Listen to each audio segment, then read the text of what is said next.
Hi friends, ഇന്ന് ഞാൻ ചെയ്യാൻ പോകുന്നൊരു സീ ഫുഡ് ഫീസ്റ്റ് കേട്ടോ. ഇന്ന് ഞാൻ കുറച്ച് സീ ഫുഡൊക്കെ വെച്ച ദിവസം കേട്ടോ. അപ്പോൾ എൻ്റെ കൂടെ കുറച്ച് കപ്പയും സാലഡും ബീൻസ് സ്റ്റിർ ഫ്രൈ ക്യാബേജ് തോരനൊക്കെ ഉണ്ട്.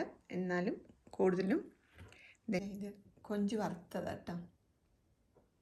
ഇതാണ് ഞാൻ സ്ഥിരം വെക്കുന്നത് കേട്ടോ. ഇതിങ്ങനെ എളുപ്പത്തിൽ വെക്കാം. മസാലയൊക്കെ പെട്ട് നല്ല ടേസ്റ്റായി മസാലയൊക്കെ. നമുക്ക് വിളമ്പി നോക്കാം. ഇത് ഞാൻ ആദ്യം കുറച്ച് മാംഗോ പിക്കിൾ ചെയ്തിട്ടേക്കുന്നത് കേട്ടോ. ഇത് മാംഗോ പിക്കിള്. ഇതാണെങ്കിൽ ഇത് കുറച്ച് ചാള പിക്കിളുണ്ട് കേട്ടോ. കാണാൻ നിങ്ങൾക്ക് സീ ചാള പിക്കിളിട്ടതാണ്. അതാണ് ഇത്. ചെറിയ ചാള വെച്ചുണ്ടാക്കിയത് കേട്ടോ. പിന്നെ നെക്സ്റ്റ് നമുക്ക് കുറച്ച് കപ്പ എടുക്കാം അല്ലേ.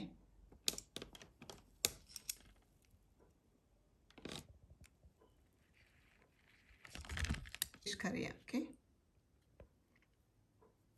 ഇത് കുറച്ച് ബീൻസ് സ്റ്റിർ ഫ്രൈ ഉണ്ടോ. ഇനി നമ്മുടെ കൊഞ്ച് അതിങ്ങനെ നമുക്ക് ഇവിടെ വെക്കാം അല്ലേ. കൊഞ്ച് ക്യാബേജ് തോരൻ സാലഡ് കുറച്ചുകൂടെ വെക്കാം അല്ലേ. കക്ക എടുത്തില്ലല്ലേ. ഇതാണ് നമ്മുടെ അടിപൊളി കക്ക. നോക്കാം, കക്കാച്ചി അടിപൊളിയാണ് കേട്ടോ. ഇതിൻ്റെ റെസിപ്പിയൊക്കെ അതിനകത്ത് നോക്കി നിങ്ങൾക്ക് ചെയ്യാം കേട്ടോ. അപ്പോൾ ഇതെല്ലാം വെച്ചു. ഇനിയിപ്പോൾ എന്താ വെക്കാൻ പോയി? കലമാരി വെച്ചില്ല. കലമാരിയും വെച്ചുണ്ടോ. അങ്ങനെ എല്ലാം ഉള്ള ഒരു ചെറിയ സദ്യ അല്ലേ. പിന്നെ എനിക്ക് പുളിശ്ശേരിയൊക്കെ ഉണ്ട്, അത് നമ്മൾ കഴിക്കുമ്പോഴൊക്കെ അല്ലേ. ഒരു പപ്പടമൊക്കെ വെച്ചിട്ട് നമുക്ക് കുറച്ച് റൈസും വെച്ച് അടിപൊളി സീ ഫുഡ് സദ്യ.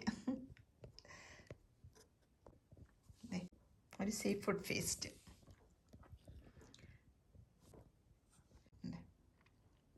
ഇതൊക്കെയായിട്ട് അങ്ങനെ ഒരു അടിപൊളി സീ ഫുഡ് സദ്യ എന്നോ അല്ലേ, എന്ത് വേണമെങ്കിലും നിങ്ങൾക്ക് പറയും.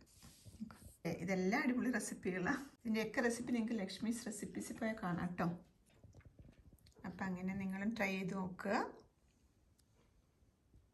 Enjoy.